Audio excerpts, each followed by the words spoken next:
Okay, hello everyone. So today on VTubing my slow life hobbies in my 30s, today we're going to be planting out my container potatoes. But I do have a little bit of news before we get to that point. And my news is I've actually finished a project that I've been working on for quite some time. And well, actually, let's see here. I started this project at the beginning of this year on stream. Yeah, the milling the sassafras lumber stream, that one. Yeah, that was for a headboard for my bed, which I actually took off work today just to get all the sanding done I needed to do. And there it is. There it is. It's done. It's finally done. And if you don't really understand what this means to me as a person, that's fine. But having this project done actually means a lot to me. It's actually really nice to be okay, this large piece of not just large piece. This actually big project is now finally done.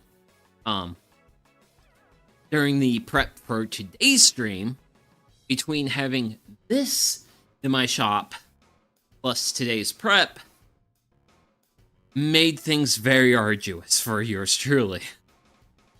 So, yeah, I just wanted to be quickly get that out of the way and just be hey, this kind of thing I started on stream, but I didn't necessarily finish because the finishing took lots and lots of sanding.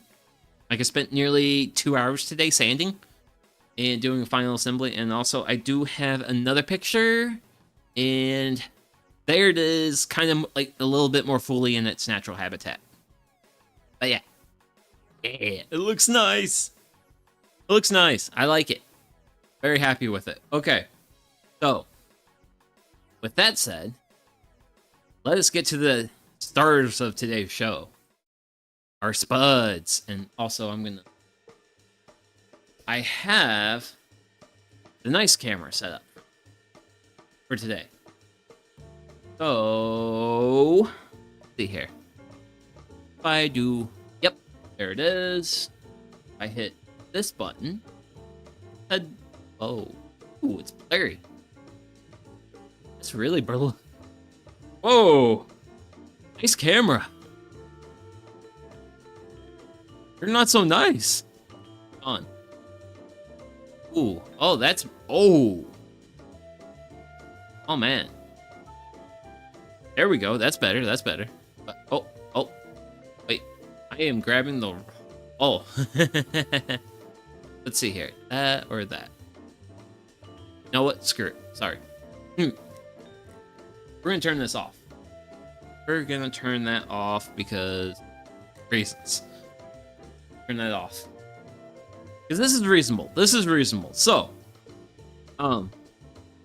before I really get into the meat and potatoes of today's stream, I do want to kind of talk about a brief history lesson. And what this brief history lesson is that this was actually the first stream I've ever done last year. Last year's happened on March 28th. Days is happening on March 20th. So this is actually kind of a revenge match for me for a lot of reasons, because that earlier stream happened before I knew what OBS audio filters were. So it is something I look back on and then very deeply cringe at. And I also think that was when I was streaming on my laptop, and yeah, the streaming on the laptop days, those were really fun days. But yeah, I also did go to Costco today. So, and also in case anyone does not know, I am deeply a fan of Costco, and I have Kirkland Lager. Granted, I only have a little bit of this. I'm going to be finishing that off in the beginning portion. So, let's introduce our spuds. So, in this corner, doesn't look like there's a lot of them because there are not. We only have 2 pounds of them, and they are the Red Pontiac. So, Red Pontiac is a potato I've worked with before. It's quite fairly productive. I actually really like the production I get out of these. But the downside with the Red Pontiac is, for me, is they are a really good mashed potato. And I really do like me a good mashed potato. But I prefer to fry my potatoes, which is why I have these guys. In the other corner, we have Himbeck. Himbeck. I think that's how you say their name. But yeah, these are definitely a lot better of a frying potato. So those are the 2 potatoes introduced. Now, before we really get into the fun part of doing what we're doing, I should talk about what has been done. So you can probably see that some potatoes have been cut, like this one here. But this is actually pretty firm. It's not wet. And then you'll see these little spots. These little spots are called eyes. And basically what I did is I took 1 seed potato and turned it into 2 seed potato. That's like 1. Whereas this is 1 whole potato, and it has a whole bunch of eyes. Now, before I was getting ready for today, these potatoes were, how do I say? They were like, so these eyes, when you get these little shoots, let's breathe. But when you get these little shoots here, that's called chitting. So these are chitted potatoes, and basically, chitted potatoes are seed potatoes that you've prepared. So these are basically what I have here, what I have over there. These are basically prepared seed potatoes. These are potatoes that are fully ready to go into the ground.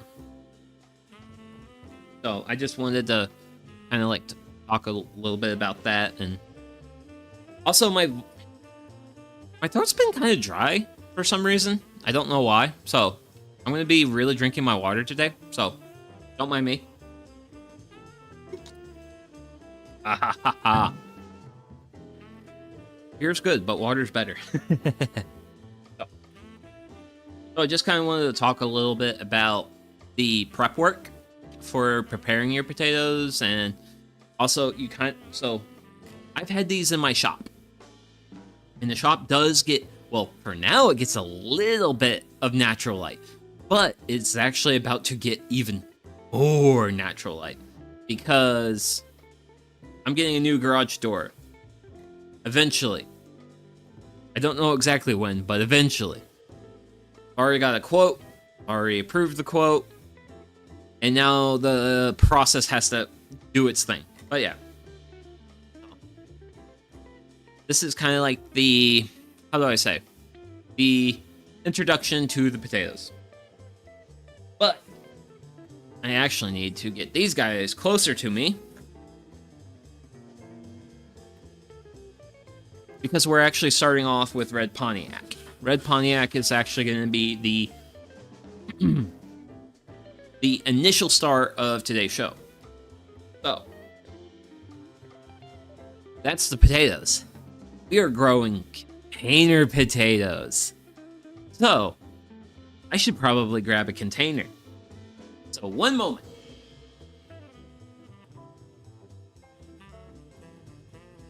Woo! Okay. So I locked one of the casters on this thing, But I did not lock another one of the casters, so I only have one caster locked. So I have some greens. I'm actually gonna yap about those a little. Actually, let's see here. I want it to be more on the, be a little bit more focused on the container. Ooh, perfect. Okay, cool. Wait. So here's my container. So as you can see, I have some bark. There's bark in here. Cast to the side with you. Now, might be wondering about this mix I have on top. So this mix is actually, it's literally, so what this is these are actually chainsaw shavings. These are from my chainsaw, and basically what I do is I used all my chainsaw shavings as a protective layer. It's kind of like a mulch.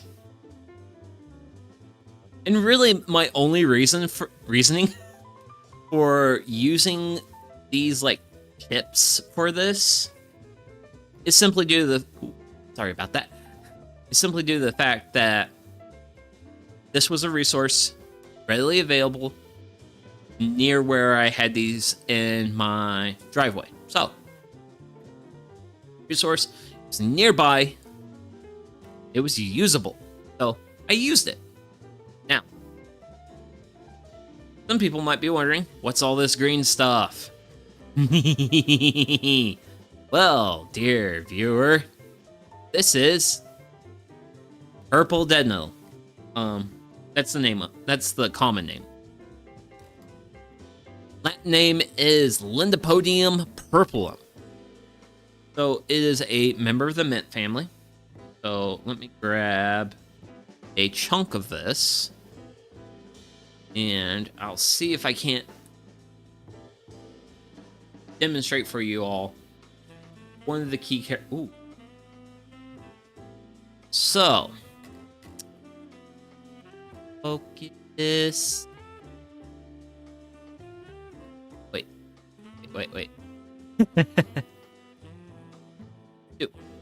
Good. Better.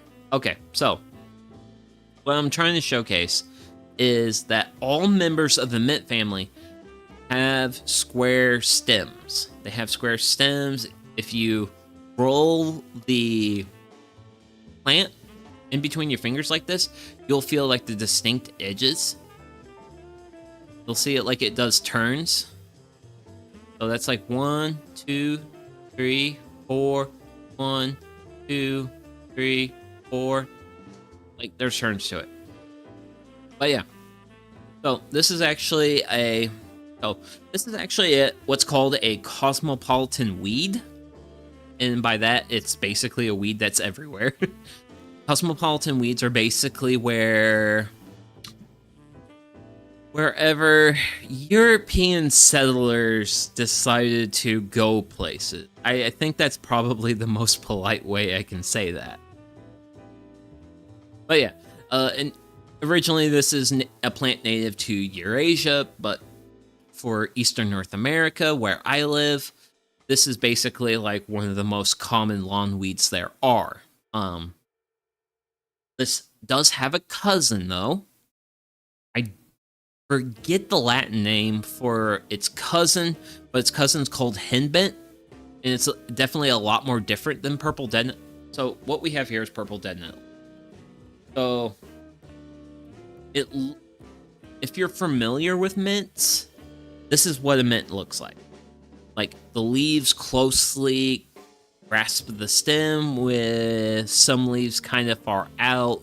You have a very mint-like flower.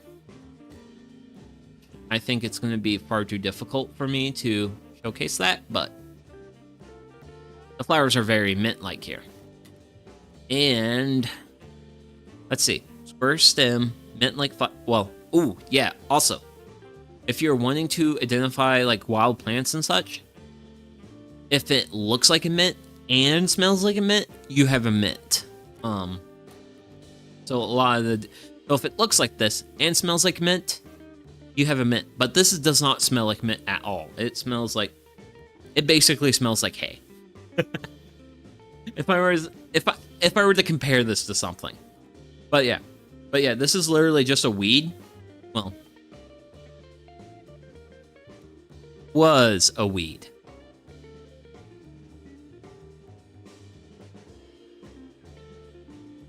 It's actually edible. Now, it's not the most tasty edible. Oh, it's bitter. It's not like. It's not bitter like dandelion is. Dandelion. Some people are like, man, dandelion is perfectly edible. Yes, but the taste is garbo. This is garbo in the way it tastes like hay. It tastes like hay. That's what it tastes like. Well, I don't know. What me as a human being thinks is hay. It's not as fibrous though. It's actually kind of juicy. Kind of like a nice little bit of juiciness to it, which actually makes it somewhat reasonably pleasant to eat. But yeah. This is purple dead nettle. And I literally left it in here. Oh, wow. Woo! Holy smokes. Look at this root system. Look at this root system. Absolute champ on this guy. Man, look at all that. Here I thought all that top was... Oh. It was not. But yeah, real nice fibrous fruits. Good for you. Good for you. Okay. But yeah. A little bit of edible plants. I do eventually wish to do a edible plants of Eastern North America in spring stream. But I have to wait on timing. Because waiting for all the plants to be at their best is a little bit challenging. Granted, I might talk about that next week on stream. I don't know. But yeah. There's a nice piece of art right there. Woohoo! Okay, so I need some water. And then after my water, we're gonna start digging this boy out.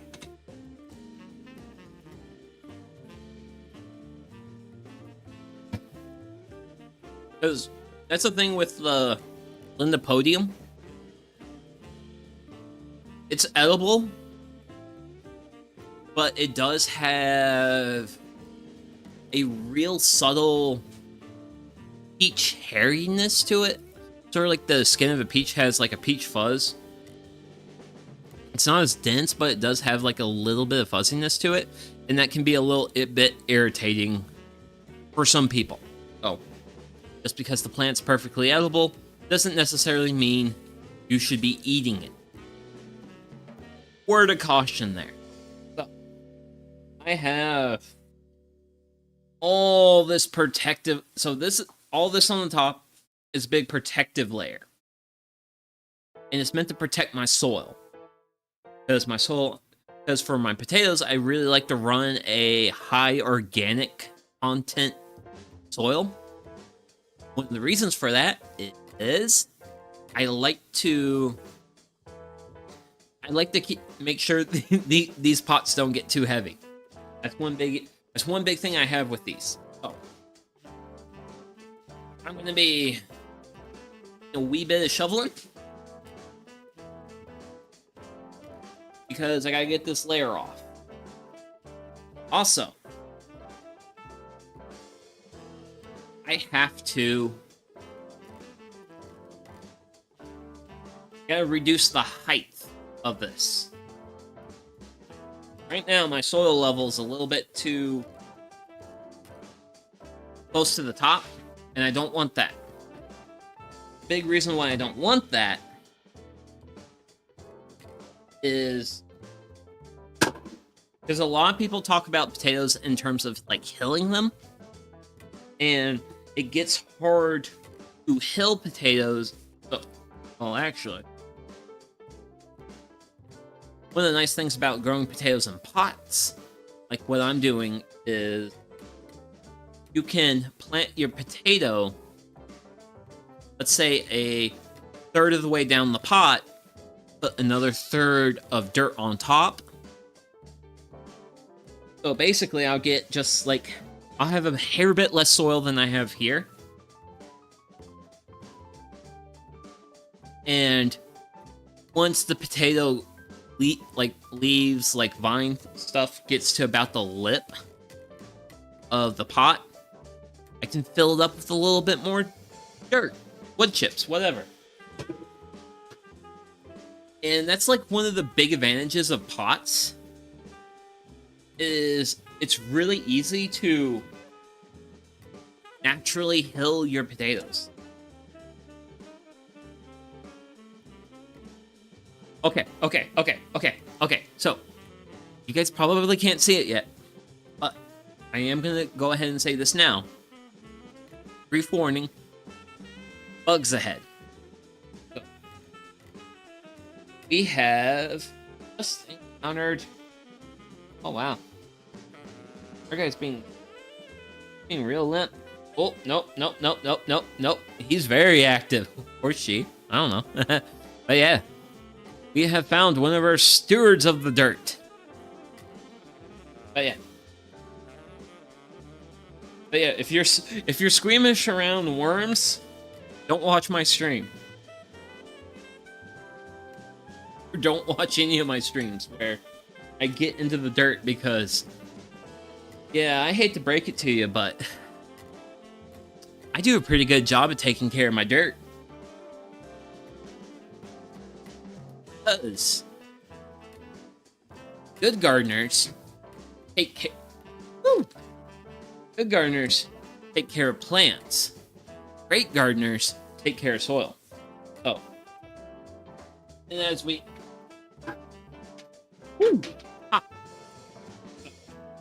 I dug down a little bit more, so we're a little bit more into the dirt now. We're still not entirely where I want to be, but I am going to kind of work the dirt to loosen it. Woohoo! Ooh! Oh, man. Oh, wait. I didn't grab him. Ooh! Feisty. You're feisty. Ooh, you're very feisty. Oh, wait. Hey, bugs. Oh, look at them. So big. And, like, you people probably don't think he's, like, really big, but, like, that's a pretty big guy. That's a really big guy. Okay. Okay, so we're kind of working this. So, other than the worms that you're seeing, a couple of observations. So, about my dirt. For one, you can notice it's really chunky. Real chunky. It will... This is a really high organic matter dirt. As I say that as I find it like a piece of bark to, like, break up.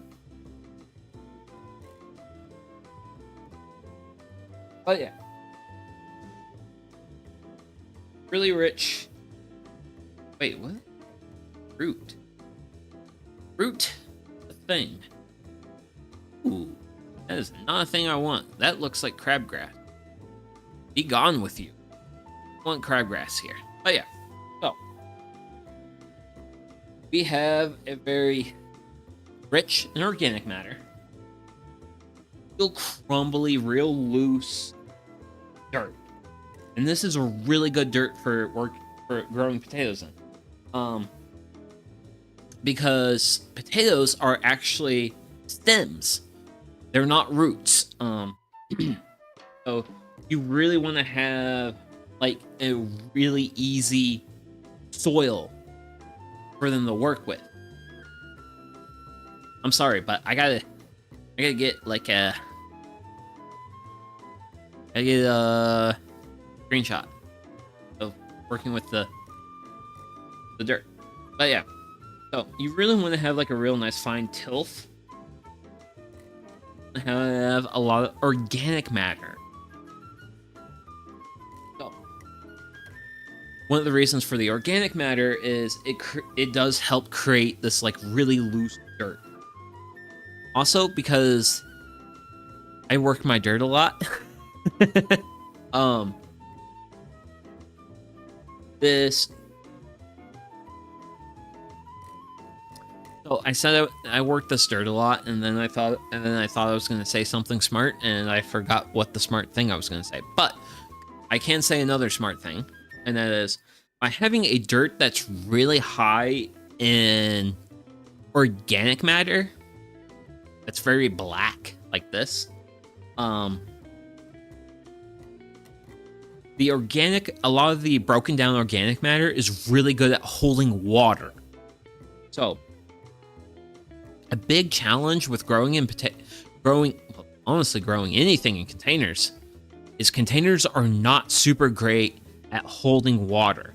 They will dry out a lot quicker than your like in-ground beds or even a raised bed. A raised bed will actually do a better job of holding water than a container like what we have here. So,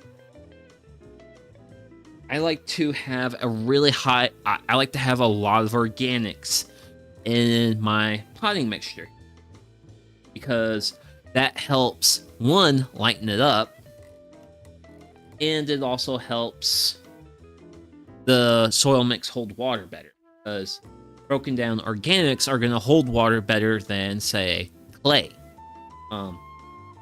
This is not a clay soil. This is like a really loose loam that's high in like wood chips and other broken down material.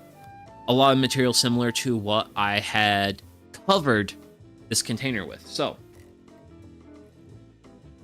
just wanted to like kind of talk about like the dirt, because the dirt's important. The dirt's really important, because the dirt determines your success.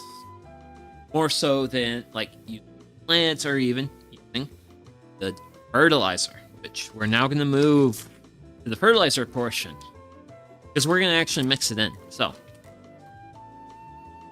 fertilizer star number 1, blood meal. So, blood meal, what is it? Well, basically, this is what happens to my enemies after I get done with them. Not really. But... so this is actually, it's probably like livestock blood or something. And basically what it is, granted, what I actually have this time is, so I actually have a very granular, yeah, there you go, you can see it. But yeah, it's a very granular mix.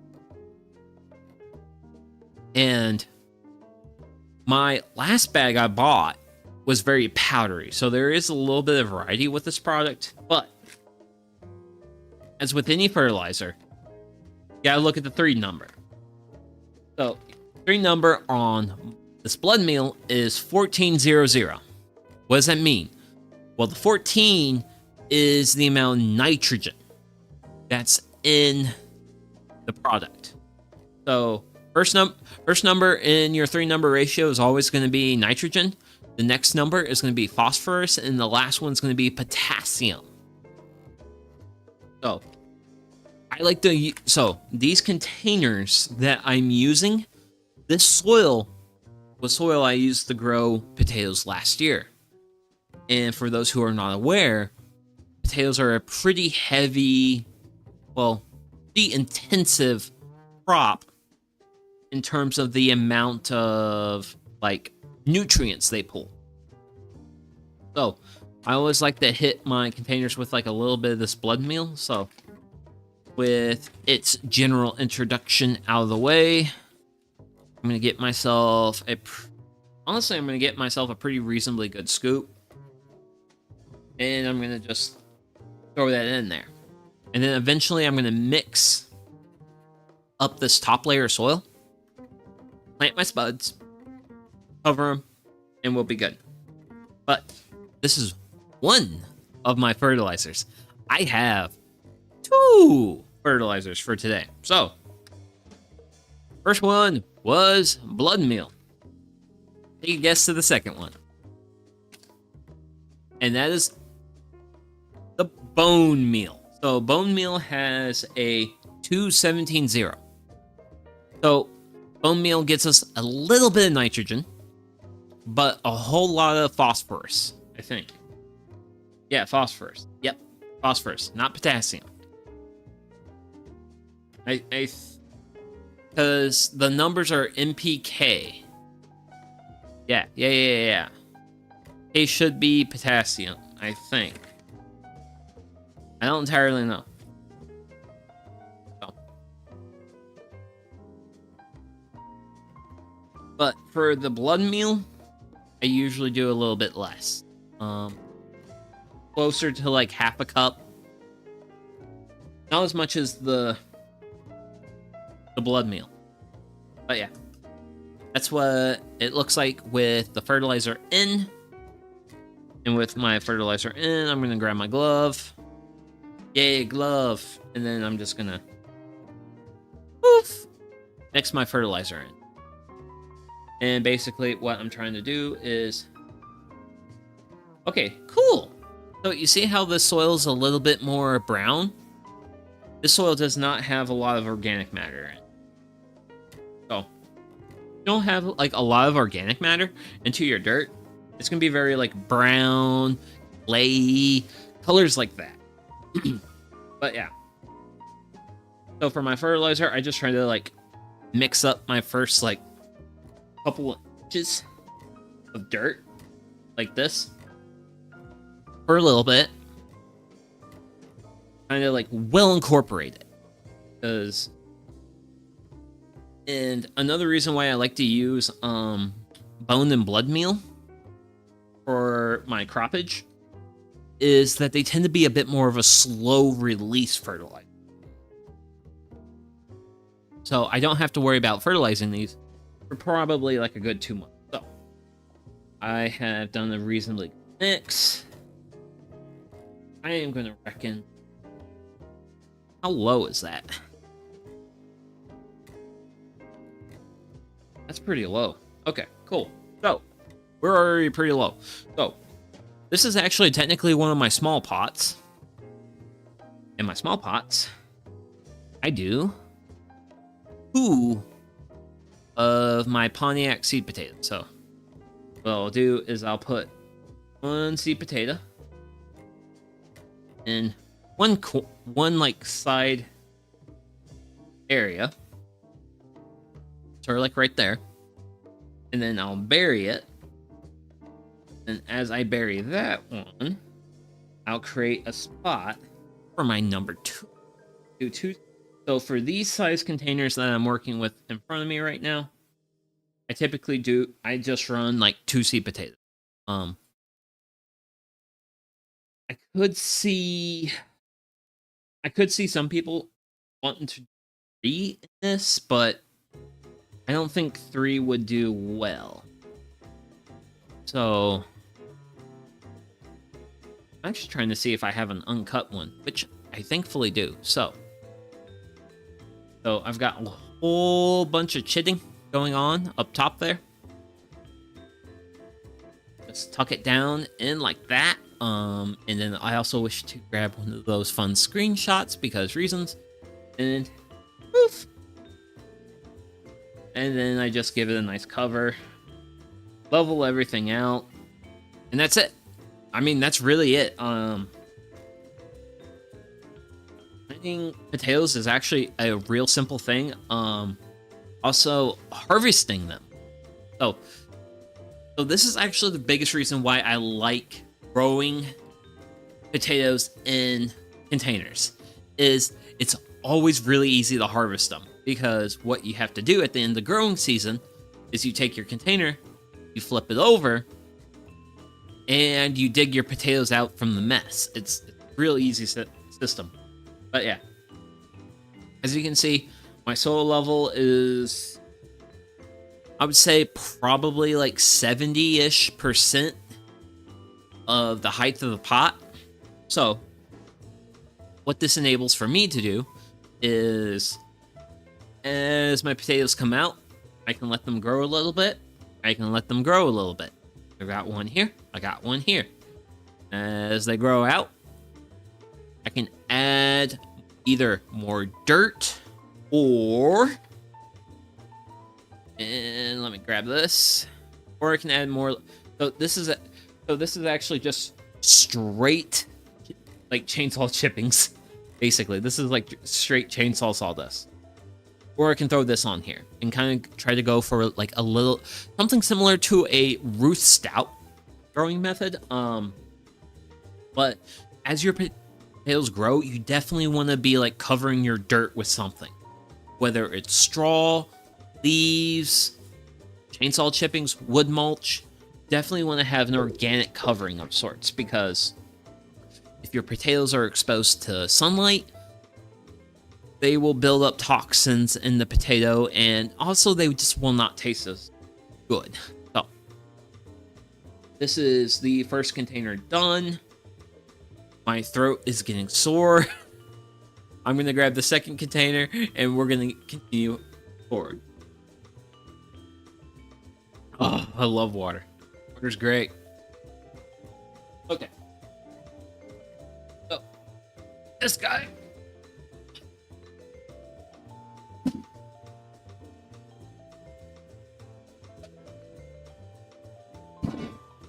And second guy.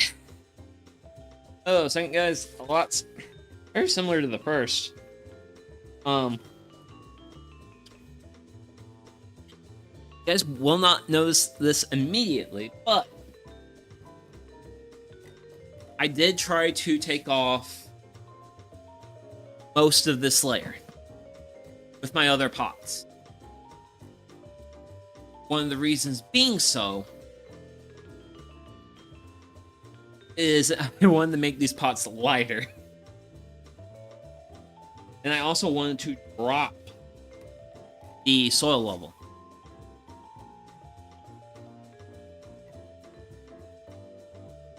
Because when I drop the soil level, not only is it lighter, but it also kind of makes it a bit easier to work with the container. So we dropped the soil level a little bit. I'm gonna kind of get in here. You know what? I apologize. I should have been more prepared for a stream. I need to go grab a trowel. So one moment. Crap. But yeah. So I'm going to be using this trowel, mostly because I really just want to break up this first layer. I want to break up a reasonable amount of this dirt. This dirt is definitely... So, wait, got here... Ah! I know you! Okay, so, our earlier baddie from the first pot, this baddie is actually creeping ground clover. Is a weed. The weed is technically slightly edible. It has, well, it's edible in the sense that it has more medicinal properties. I'm not getting into medicinal properties on stream because that's outside my wheelhouse. I am firmly on team edible plants, not team herbal plant. I'm not getting into herbalism because herbalism's a whole different ball game compared to just like knowing whether, because like this, I can eat this. I can eat this. I can eat this. I know I'm safe. Granted, an aspect of knowing that is you gotta know the soil it's grown in. You gotta know the environment. If this plant was growing next to, say, a coal-fired power plant or a roadside, actually roadsides, or even better than a roadside for toxicity purposes, railroad tracks. Railroad tracks really nasty pesticides thrown on them. Do not, under any circumstances, consume food. Well, don't consume plants that grew near railroad tracks. Under no circumstance. Don't do that. Because if you're like going around and you see railroad tracks and you see, wow, there's no plants there. I wonder why. It's because they spray some of the nastiest chemicals. This is funny because like a lot of people like to make fun of like farmers and like other people who would be like interested in controlling plants. Railroad tracks are like really bad. Like, so another aspect of like eating edible plants is the environment they're in. So, but yeah, we got a real nice, good, loose hill, what have you. I'm gonna grab my scoopadoodles, get myself nice here full scoop of the good old blood meal, and then I'll just scatter this about. Now remember, from earlier, it is really important to, well, I mostly focus on the blood meal more so than the bone meal, mostly because the potatoes are going to take a lot more nitrogen from the soil. And also keep in mind, these are my potato crop. These are my potato containers. So there's not a whole lot of crop rotation happening. In any time, in any application where you are growing food and you're not doing crop rotations, you're going to have to fertilize more. It's actually funny how, like, in anime, like in some of like the isekai stories, where it's like, yeah, the English North folk 4-stage crop rotation like revolutionizes agriculture. The fun fact is it actually does. It actually truly does. But it primarily does so because a lot of the crops in it all take like different nutrients from the soil. There was actually a period of time in the Middle Ages where farmers understood that if you kept sowing wheat in the same field again and again and again, the wheat just wouldn't be doing wheat stuff. And the great secret there was, hey man, you're depleting the soil. So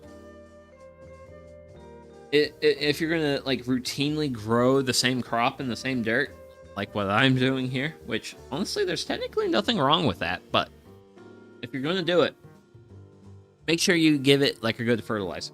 So, and for these pots, I'm gonna be hitting these with some of my healthiest seed potatoes. That one there. Thoroughly buried. Then I'm dig out the opposite corner. Because like I said, these are my small pots. And because these are my small pots, I only do 2 seed potatoes. When we get into my larger pots, which coincidentally is going to be after this. Yeah, because look at this guy. This guy's got like all sorts of eyes. Look at all those eyes. Hopefully this guy. Lots of healthy potatoes. Oof. Cover. You tuck them in.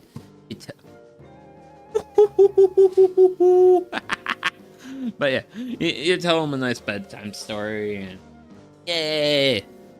Woo! Clapping is actually to get soil off my gloves. Oh yeah. This is container number 2 done. So they're really knocking these out. Doing really good. Really good. So, but the journey ahead only gets harder. Well, it only gets harder for me. So, please pray for me a little bit, and because these next guys are very big, very big.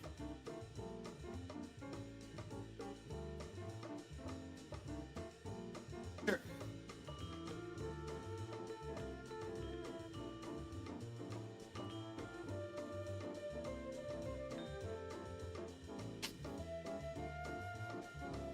Oh. Woo! Okay, that was a lift failed. And I'm gonna make it a lift successful. The lightning lift.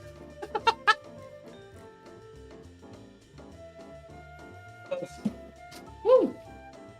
But that's why I got a tart. Just pardon me for a moment.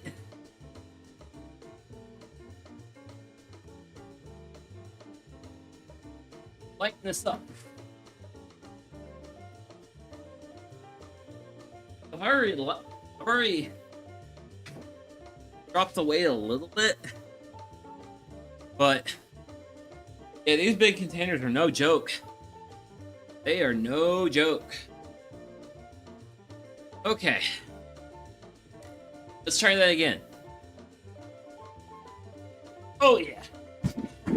Woo-hoo!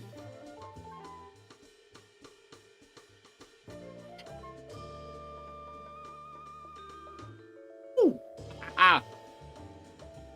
Oh man. Wait a minute. I gotta pull this out a little bit more. Oh. These are my big containers. These are the big baddies. And these are gonna get 3 seed potatoes per container. So, yeah, I am really excited about getting into these. Now, at this point. Stab! Good stab. Wait, no. Hang out like that. Because I'm gonna grab another, like, potential thumbnail for a later stream. Because I was actually really upset that I didn't have any,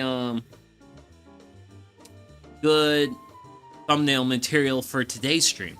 I actually had to make it custom. Which I usually don't do. What I usually do is I'll use past screenshots, whatever I feel fits best for the stream, and then afterwards I'll just update it as I go. Is the standard method for me. I am just trying to here. Trying to make sure I can stick my hands down in here and easily pick up a whole bunch of dirt. Oof. And then stir. Make sure everything on top is nice, loose, fluffy. Potatoes will love it. That sort of stuff, you know? Okay, so fun fact, we're actually done with Pontiacs, and we're going to move on to our other potatoes. So, I really do like having that green background. Oh, on to these guys. I like the green. Oh, actually. So, I've got 6 red Pontiacs left. These will probably go in in-ground beds. So, I will still plant these. These are just not going to get the container treatment.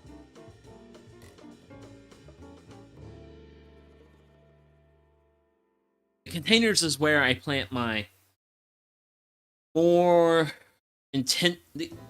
I give these a little bit more focus, a little bit. Look at you! Oh man. Here we go. Here it is, another one of the homestead's legendary soil stewards.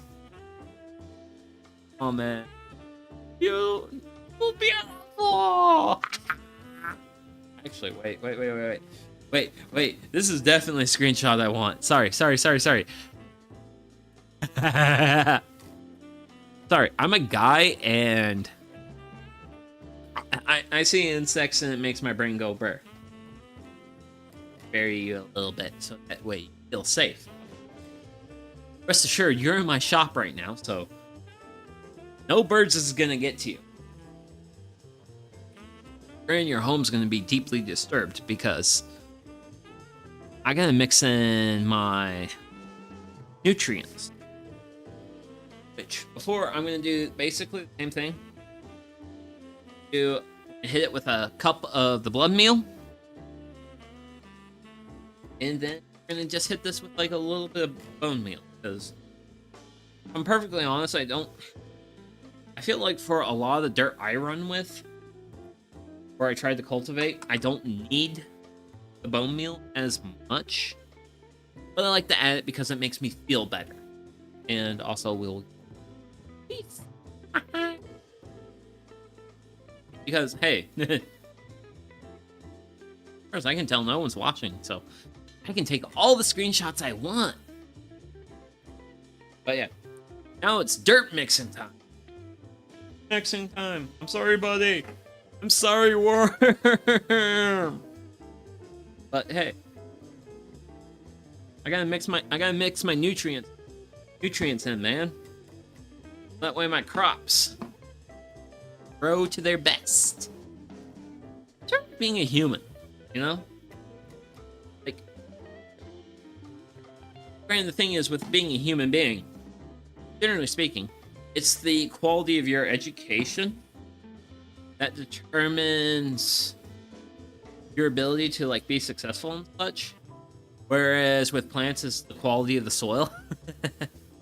So yeah, for any inspiring gardeners out there, by all means, always focus on your soil more than your plants.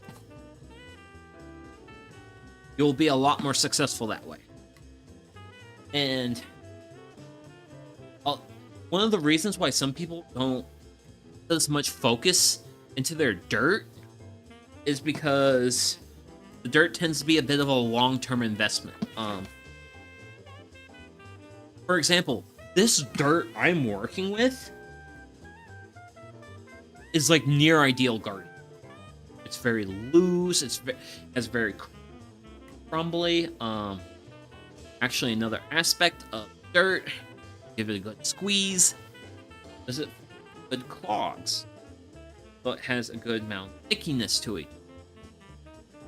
So it forms up nicely.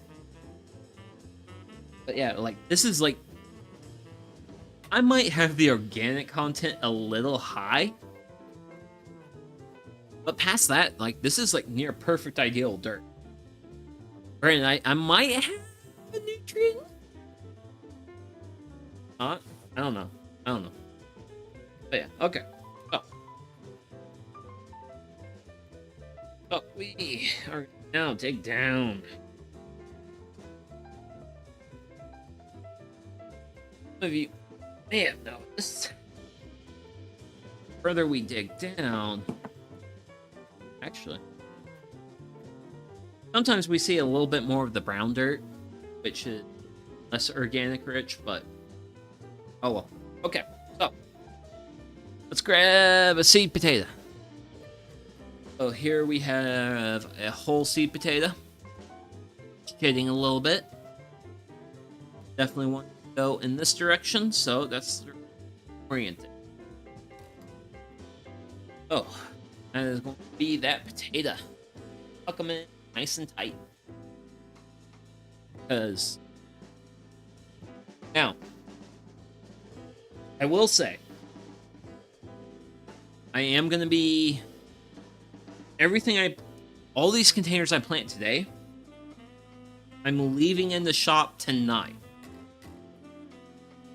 Partly because we're actually going to hit some freezing temps. going from tonight into tomorrow morning. So, because of those freezing temps, I'm going to be a little conservative and I'll just keep them inside. Right now, little fellas, they're going to primarily be focused on establishing. So, basically what I try to do is build a triangle. Oh, kind of something. Trying to mark it out. Not sure if I'm being successful. My last sweet potato's gonna be here. But yeah, granted, I am really loving. I am absolutely loving how well this is. So I have these up on my little for my campfire cooking streams, and sorry. Oh goodness gracious, sorry. But yeah, this is kind of like, so this is where I normally set my equipment for my campfire cooking streams. It's really great for this, because what this allows me to do is I have my potatoes, I have my fertilizer, I have things, all that is right here. It's up on the main table, whereas I can have these on the, like a sub table. Really nice, really nice, really nice. Love it. For last potato of this bunch, I try to plant them a little bit off the wall. That way, if they wanted to make potatoes happen towards the wall, they can make potatoes happen towards the wall. But I generally try to keep them such where I want most of the potato action happening here.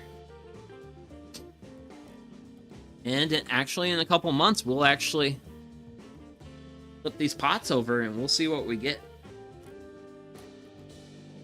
Ideally, we'll be flipping these pots over. I'm not entirely sure if I will, because these things get very heavy. These things get atrociously heavy. Because even these right now are, I reckon, the better part of a good 40-50 pounds.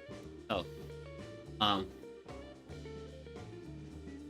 for anyone who's looking at getting into container potatoes, just understand that the pots get very heavy.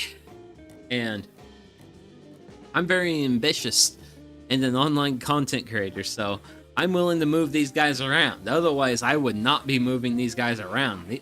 They're heavy guys. Oh. This one's taken care of.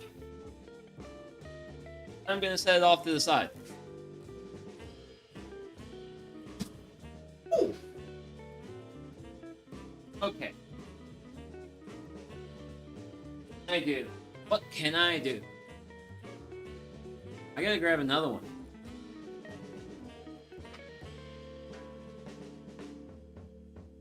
Okay. I gotta lighten it.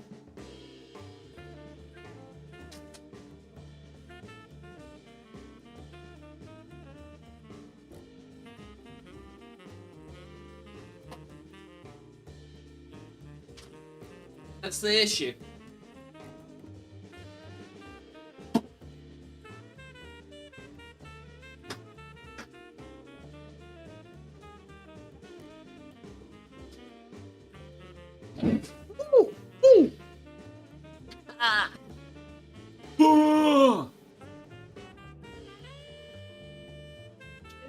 Hey! Oh my god. Okay. Oh.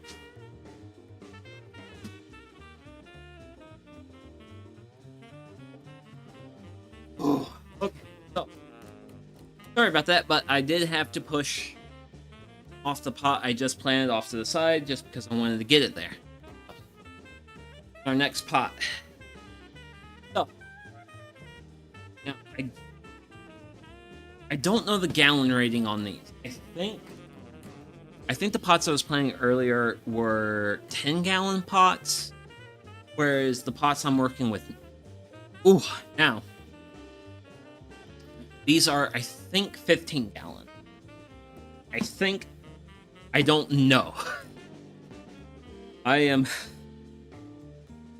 But yeah, we're basically this.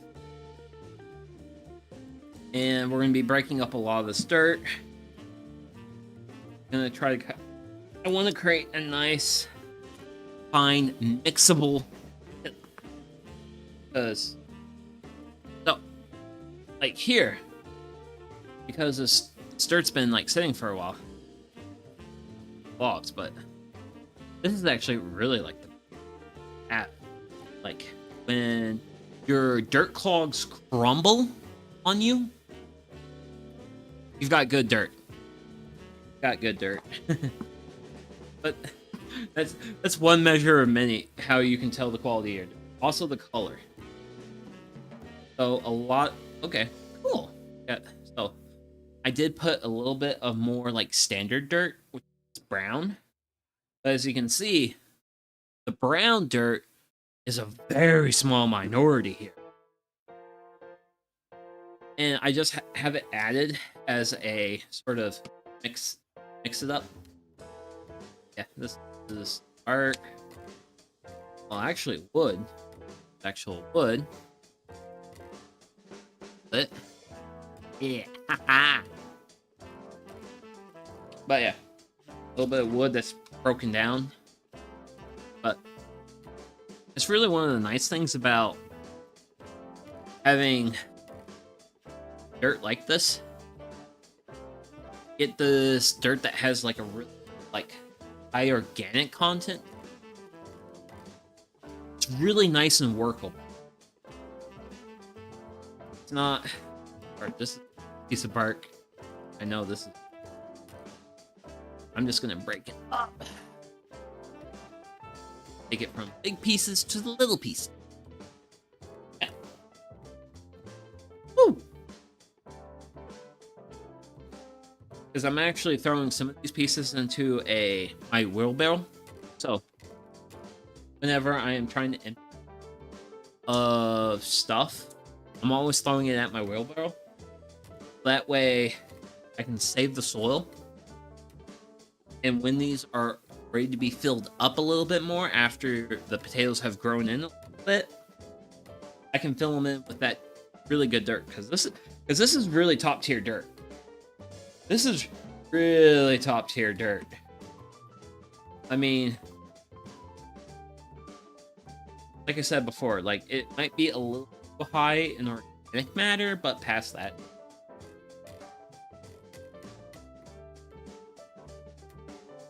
This is like near ideal for what we're trying to do today. And that's grow potatoes. Yeah, let's see here. Just a little bit left. Woohoo! Also, I'm gonna drink water. Oh, man. Water is the good stuff. So, once again, grab my blood meal.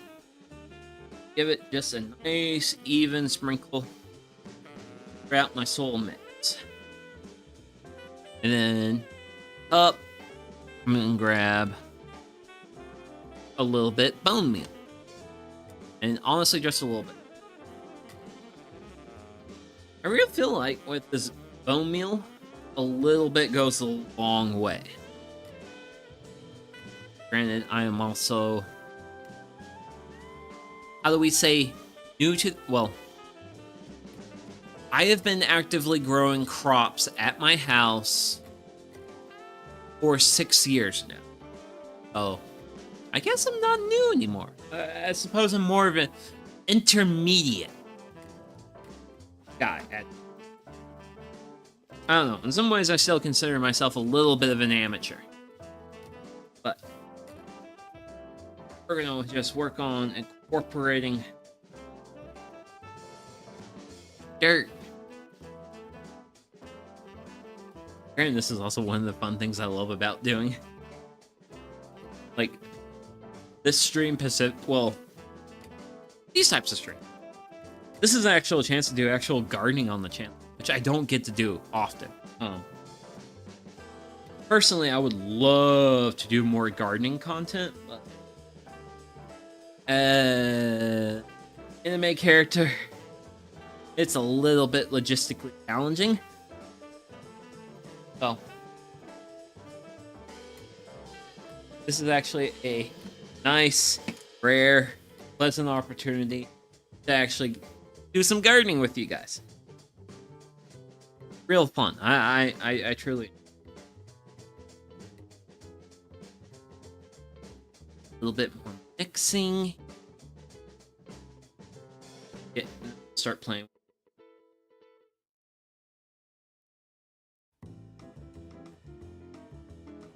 I come across like large pieces of organic material. I'll break it up, get it smaller if we can. But yeah, actually, one of the things I want to do with my new garage doors that I'm getting is they're gonna have larger windows in them versus what I have now. And what I want to do, I kind of want to build a mobile wooden platform to have about, well, I have 4 of these large pots. And these pots are going to be done growing. Well, they're going to be done growing potatoes, I think, around July-ish. Or spuds will be done.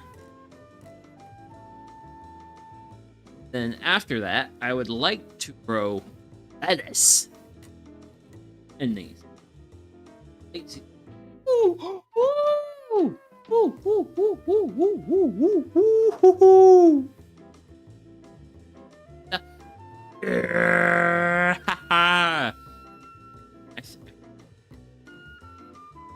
Woohoo! Yes, we have 1, 2 stewards of the soil. Yeah. Love it. Love it. Worms are... Oh, look, a little beetle. I don't see... The burrow. That cute. He can't burrow much. Close.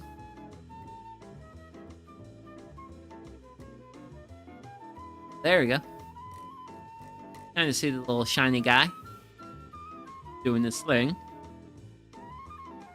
Okay. Okay. I think that's enough yapping about various things. So let's grab some potatoes. Grab some potatoes. So these are my containers. So I'm going to be kind of focused on grabbing whole potatoes. I have quite a few. So what I'm going to do is I'm going to do 2 whole potatoes. So that's 1. It gets buried. Boosh, like that.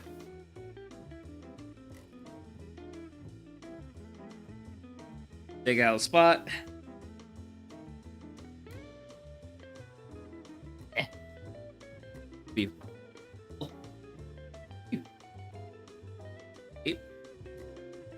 And let's see. Let's grab...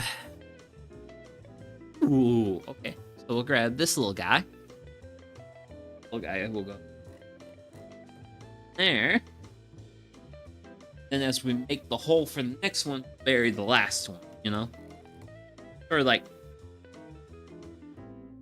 that sort of sequence of operation. It's growing food. Like, human beings have been doing this for thousands of years. Like, you can get scientific with it, but it's better to just have fun with it, in my opinion.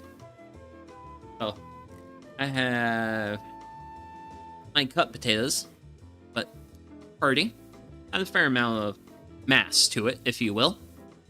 And I'm gonna stick it down in here. So I'll have whole potato there, whole potato here, and a cut potato here. And then we just cover everything up as even as we can. get a nice, even. Actually, another reason why I brought these in yesterday was we got rainstorms last night going into today. And these would have been a lot heavier had these been sitting out in the rain. So I brought them in, hopefully get a little bit of the water out of them, and hopefully they're not too bad. They're not terrible, but it's not the worst either. So we are 4 pots through our 6. So I'm gonna go, but I am getting to the point where I need to hit the little homesteader's room. So I'm gonna hit the bathroom, and I'll be back after a few.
And I am back with another pot of plant potatoes in. So, yeah. We're basically going to just be doing more of what we've been doing previously.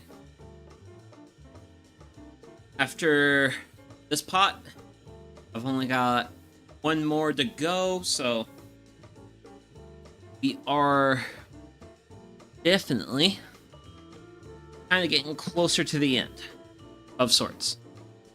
But hey, This is what yapping's for. But, oh. And by yapping, I mean, some people might be wondering, hey, Stoogie, where did you get these pots from? Fun fact, I paid nothing for these pots. All the pots you have seen today, I've paid $0 for. Not paid any money for my pots, which is good because seed potatoes are not cheap, man. Oh, wait, that's a leaf. Oh no, you're not a leaf. You're a piece of plastic. Huh. Well, unfortunately, my food's gonna have microplastic. Oh well. Doesn't everyone else's? I try to do what I can to keep it out, but sad reality of our world. Oh. Pots. Where did I get them? Oh. How do you get, like, nice big old pots for free? Simple. So. I do volunteering for a couple community organizations that focus on planting trees. Specifically, planting trees in underserved neighborhoods. And it's thanks to those tree planting efforts that I get these pots. Because basically, these pots used to have trees in them. I plant the trees, and then at the end of the tree planting, I can just be like, hey, event organizers, peoples, can I take a few of these home? And generally speaking, they're okay with it. I think some of them do want to keep a couple of the pots for their own purposes. But generally speaking, if like you do any sort of like tree planting activity, especially as a volunteer, at the end of the tree planting event, they'll happily let you have one of these pots or a couple. I think I got 4 of these at one tree planting, and then I got the other, like my small 2, I got those at one tree planting, and then I got these at the at another tree planting. Oh. Ooh, what are you? Sure. Sort of biodiversity, I tell you. Oh, that's what you are. Okay. Hey, chat. Come on. Look at him go. Ah, you're so cute. But it's a little centipede. Which I can call him cute because I'm wearing gloves. Because, chat, if you've been bit by a centipede before, it hurts. Don't mess with centipedes without gloves. Do not mess with the centipedes without gloves. You will get hurt, and it will not be a good time. Okay, so I think I got a pretty good mix because, as you can see, I'm not worried about mixing up all the dirt. I'm not worried about going to the bottom because even down there, I still have like a really nice crumbly mix to my dirt. Not really worried about a whole lot there. But we're mostly trying to loosen up top layer dirt so that way we can mix our fertilizer. Oh, I'm gonna take a glove off.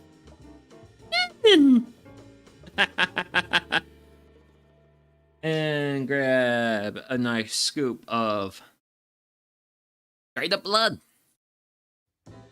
Good old dried up blood.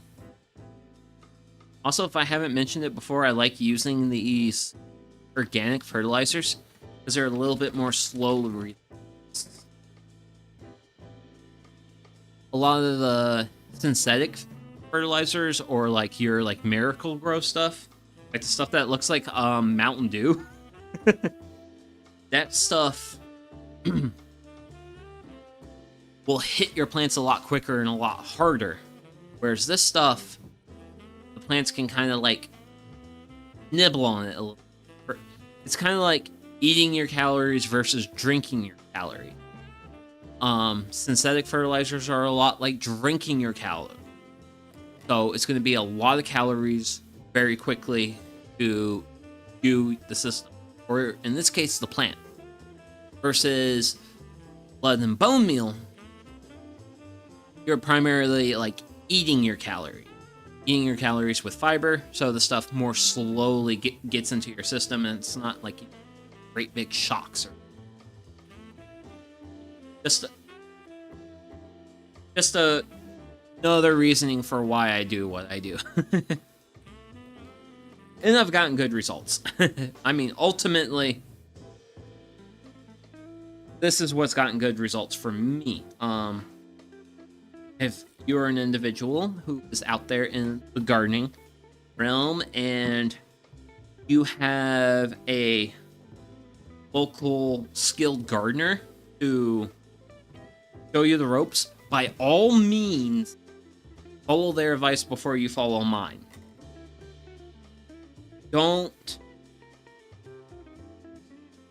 hold me to being like the Bible or anything, or like an absolute source. This is me sharing what I'm working with, how it's worked for me, and all that stuff. Like, I am just sharing my experience with growing. A lot of people's experience will be different. Some people work with some very challenging environments, say heavy clay or real sandy soil. There's really a lot. There's actually a lot of there's a lot of challenges out there as far as like soil types and pHs and various things like that. So, granted, I will say once again, another challenge of working with containers is they will dry out quickly. So, as you can see, my container is black. I have a black container. One thing I will sometimes do, and I normally only do this if it's going to be like really sunny and hot for an extended period of time during the growing season. What I'll do is around my containers, like on the outside here, is I'll pile up wood chips. And what that does is the wood chips prevent the sun from beating the side of my container. So if I keep the sun from beating the side of my container stays cooler, and it's more likely to hold what water's in it. So, a bit of what I do in that sort of situation with my containers. And just also another way I do my growing. I'm trying to think, how long have I been doing it? I haven't been doing it for super long. I've definitely been doing it for like 5-ish years. Ooh, that's a cut. And this is a whole. I'm going to focus on whole potatoes, because I want the absolute healthiest potato for my containers. So, a lot of people garden in different ways. That's all good. One of the ways in which I garden as a guy who grows things is my containers and my raised beds are my intense focus areas. They're the areas I spend quite a bit of time checking, monitoring, making sure everything's good, those types of things. Whereas my in-ground stuff, I check a little bit more infrequently. Say every 24, 48 hours, whereas my more intensely cultivated stuff, I try to focus on it. I at least try to look at it once a day. You know? There's different levels of growing. As for me, I like experimenting. I really do like experimenting. One of the things I have experimented with, I have experimented with growing potatoes. So, there is. So if you watch a reasonable amount of other gardeners on this website, you will probably at some point hear about a lady named Ruth Stout. It's potato, but also an example. So, Ruth Stout, she is known for the Root Stout method of potato growing, and it's just the way she grew potatoes. And her method was this: that, and then cover it with a whole bunch of straw. So if my potatoes here, probably cover it with like a good probably 4 to 6 inches of straw. So lots of organic matter. And that's what's known as the Root Stout method for growing potatoes. And a lot of people like it because it's a low effort method. Plus, well, it's low effort at planting, but it's also low effort at harvest. Because at harvest, all you gotta do is you just pull back the straw and uncover your potatoes. And a lot of people like that. And that works for people. I would also say, if you're working with a heavy clay soil, try it out. Heavy clay soil tends to hold water really well. So stuff that's grown there will tend to rot. And you don't want that. You don't want your food to rot while you're trying to grow it.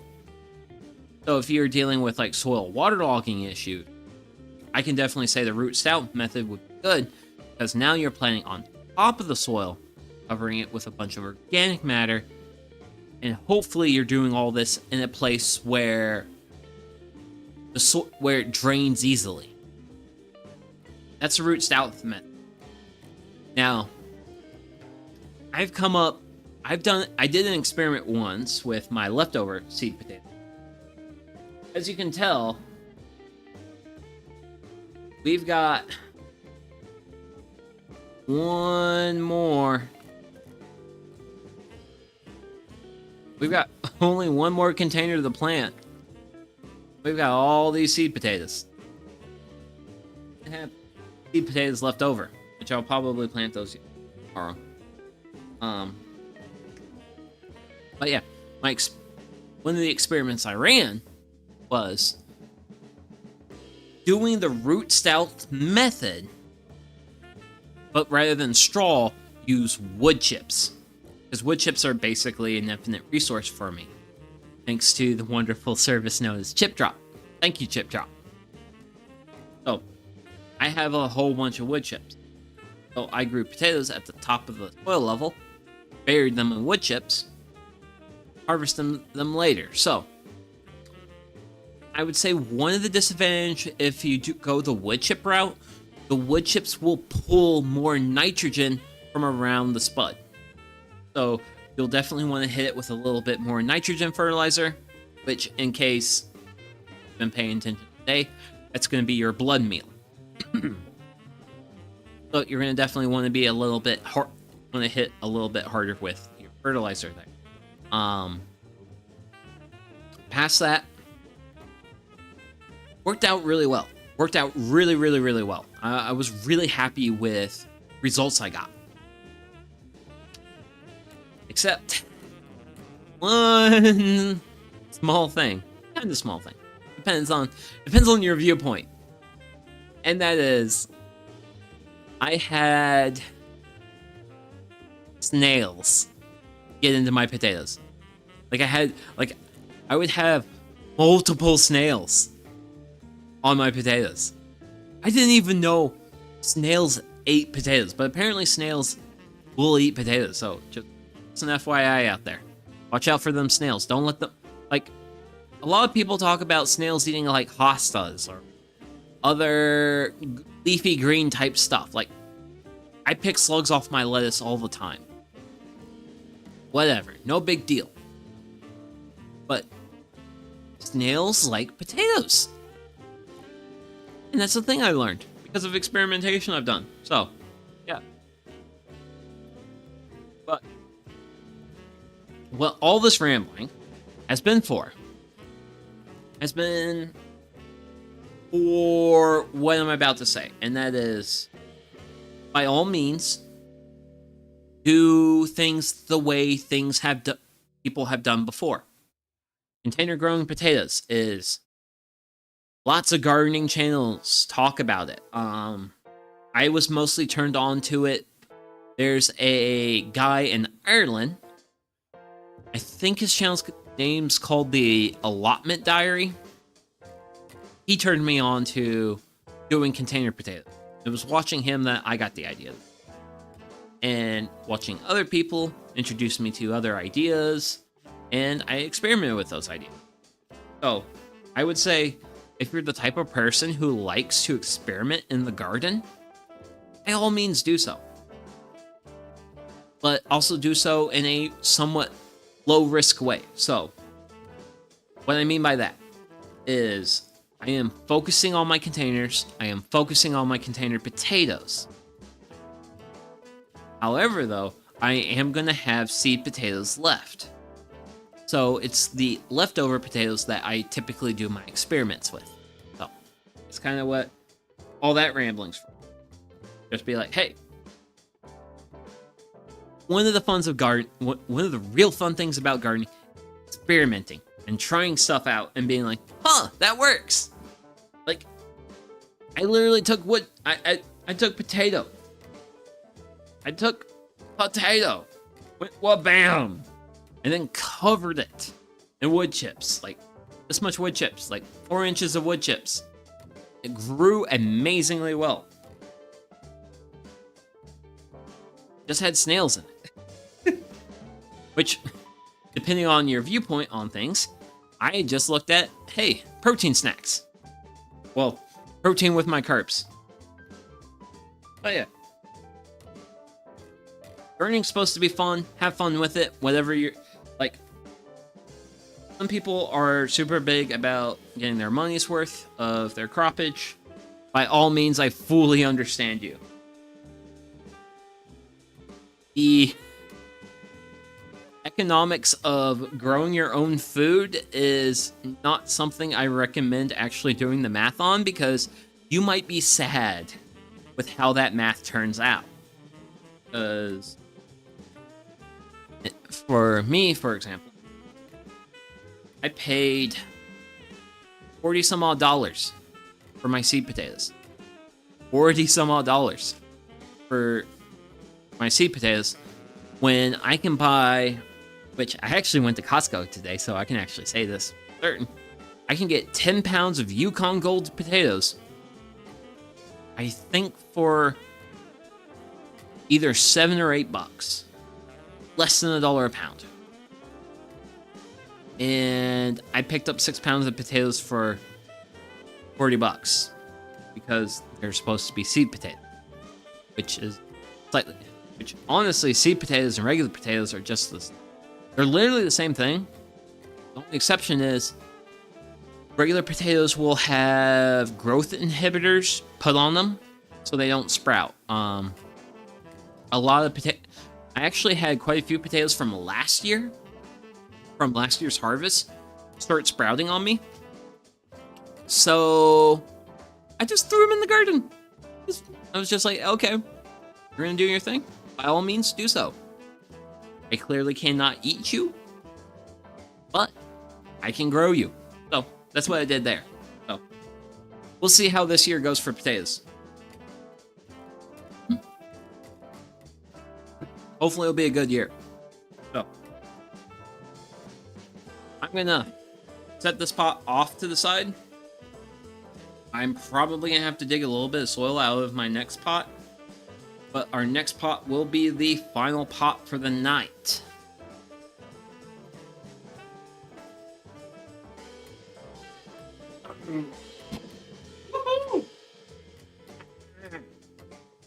Okay. Bear with me.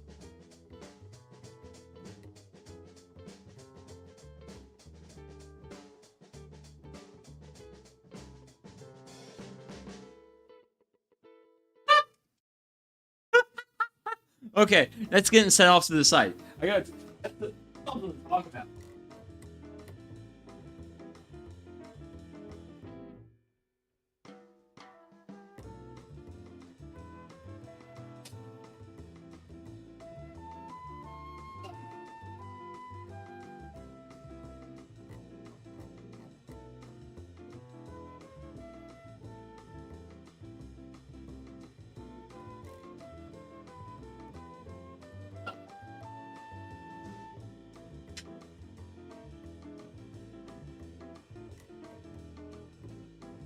Woo! And final lift.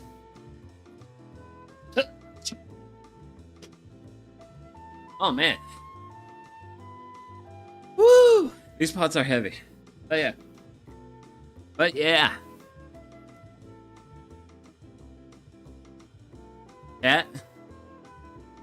That's a potato from last year.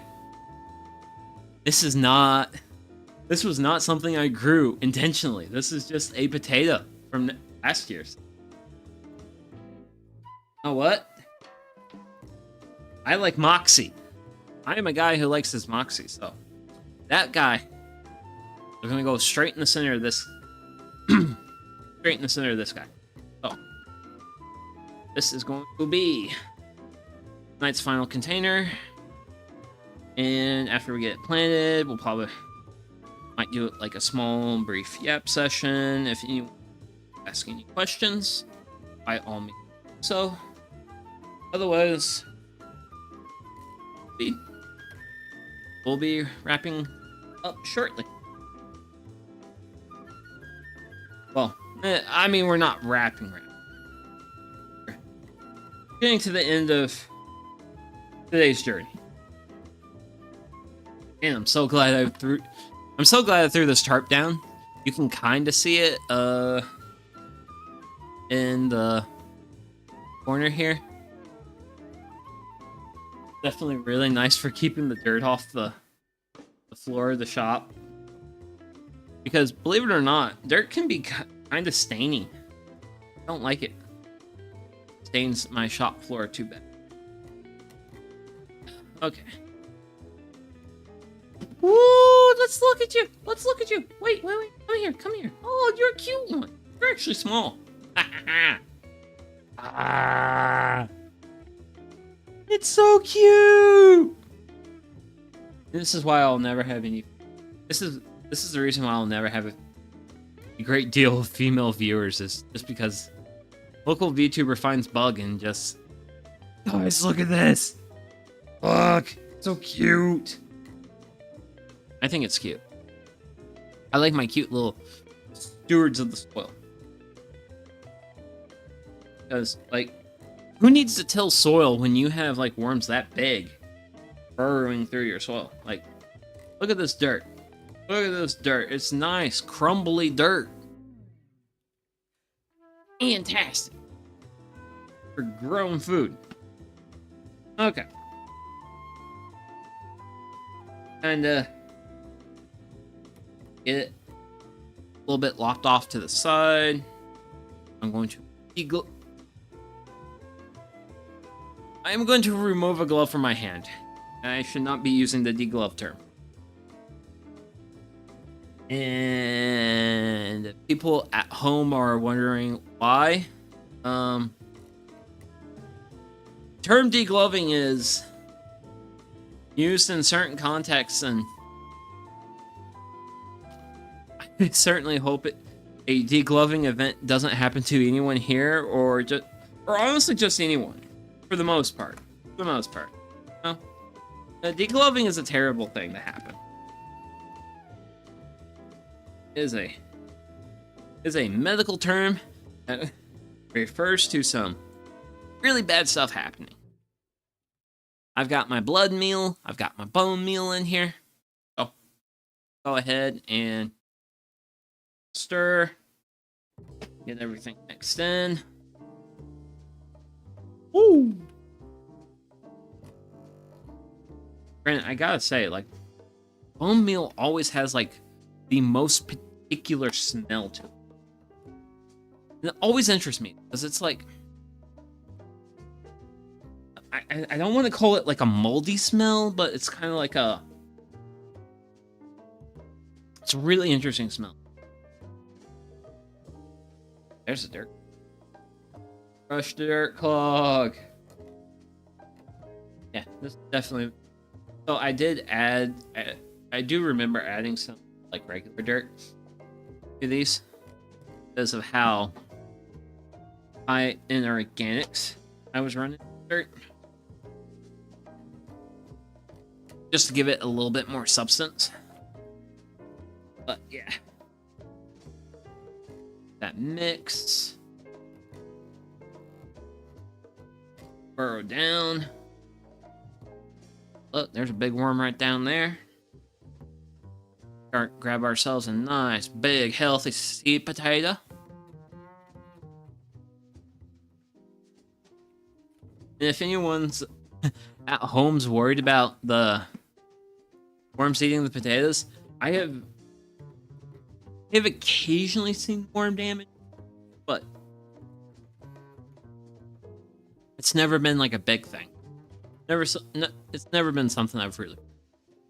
So, this is the impromptu potato I found.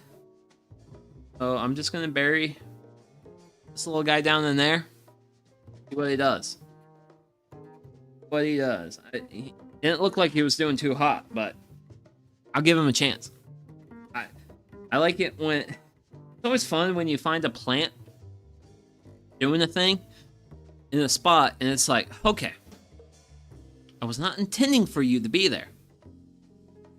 But you being there does not inconvenience any of my other plans. So, I shall let you remain plant and do your plant thing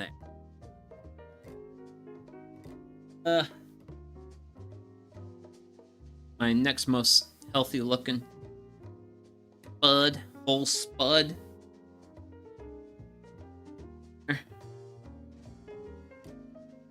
That guy. Then we'll make a little here. And we'll actually be... Yeah. Ooh, yeah. Look at all of this. Look at that guy. That guy. There's a lot of potato here. Got some nice shoots coming off of him. He'll make some nice children for us. I'll eat. So, at the conclusion of last year's stream, well, last year's potato harvest, I did do we did cook some potatoes. And I am fully intending to do that. Well, not today, but when I harvest these. When I harvest these guys, we'll cook. We'll cook. Do some cooking. Do a little bit of cooking here. With the potatoes that I grew and that I grew and then harvested. Oh yeah. Okay, water time.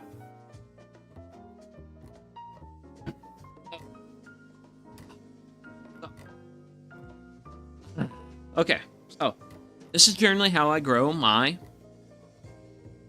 container potatoes. My primary impetus for today's stream was this was a gardening task to get done, which I've had an overflowing abundance of things to get done. So it's a thing. I want them to get done. It's done. Yippee. So I'm really happy about that. I have quite a few seed potatoes left. Grab you guys. So, yeah. These are the remaining seed potatoes, along with our Lindopodium purpuralum. So, I'm probably going to find some... Because I got quite a bit of stuff here. And one of the problems with the stuff I like to garden is I like to grow tomatoes and peppers. Tomatoes and peppers are in the Solanaceae family, which for those keeping track at home, it's the nightshade family. Guess who else is related to the Nightshade family? These guys! And also eggplant. So, it's really hard to incorporate potatoes into my standard in-ground beds just because I commit so much space to tomatoes and peppers. So I have all that space for tomatoes and peppers. It makes it really hard for me to incorporate potatoes because it just makes the crop rotation a lot harder. I do have what I call bonus areas in my yard. I primarily, well, so far I primarily grow potatoes, sunflowers, and pumpkins in my bonus area. So some of these potatoes are going to be going into my bonus area. So, and a lot of that's going to be like root stout method growing. I have one decent sized area that has blackberries encroaching on it, and I have to do some trimming to some blackberries to like really prepare that area out, so that way I can actually get like my potatoes in. That's probably where the rest of these seed potatoes are going. I probably could have got away with just 3 pounds of these, and yeah, I could probably just done like 2 pounds of the red Pontiac and then 3 pounds of these. But yeah, whatever. Hey, it's growing food. Have fun with it. I mean, hey. Granted, one of the fun facts, well, one of the fun things about being a guy who knows a lot about eating food, I can find food anywhere. Granted, eating this stuff's not calorie positive. And what I mean by calorie positive is it actually costs my digestive system more to process this food than the nutrients I get out of it from like a calorific standpoint. Potatoes are very calorific positive. Oh yeah. Who knows? Maybe we'll talk about food systems and calories in, calories out as far as like food and stuff. But that's a conversation for another day. I might have to have some slides prepared for that. Oh yeah.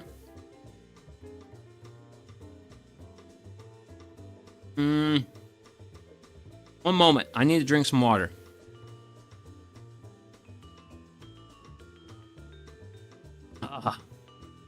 But yeah, that's like one of the things with